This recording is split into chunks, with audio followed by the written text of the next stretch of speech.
गाड़ी के चलावता हो हम मोबिल हाँ हाँ हाँ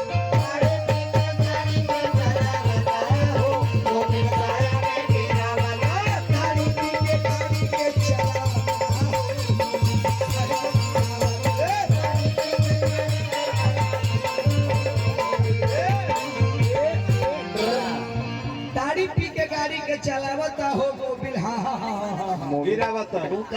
कोडवर्ड भाषा है बाबू ये कोडवर्ड भाषा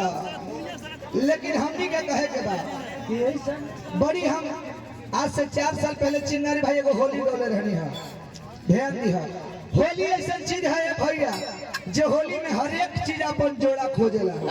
चाहे वो इंसान हो या जानवर हर एक चीज अपन जोड़ा खोजेला होली ऐसा चीज है जो लोग कहला कि भर फागुन बुढ़ो देवर लगेला हो होली गाड़ के गावा चल थवा अरे हनी तो दूसर चक्कर में लगल हती रहा अरे हमने तो जानते कि आज हमने के पथ पानी ना रहत गोपा पहले कौन तो हनी के मार्केट रहते होली आज से 4 साल पहले हम होली बोल रहे हैं का आगे छकड़ दे होली आके मां चले ऐसन हो होली आके मां चले ऐसन होड़ा हो जोड़िया खोजत दिया जोड़ा अब देखा होली के तरह गावल जाला होली गावे से पहले जोगीरा बाबू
होली गावे के कम कम तरीका सिखावाई तो यही जैसे कह के रहा मनीषा शीतली रे होली में सब केहू जोड़ा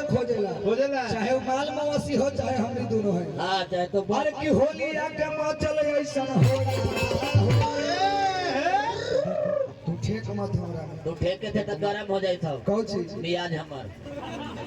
सही बात बा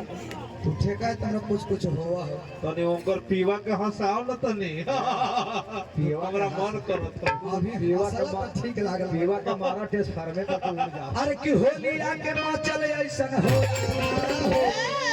ए बाबूआ तो जोड़िया खोजती आ जोड़ा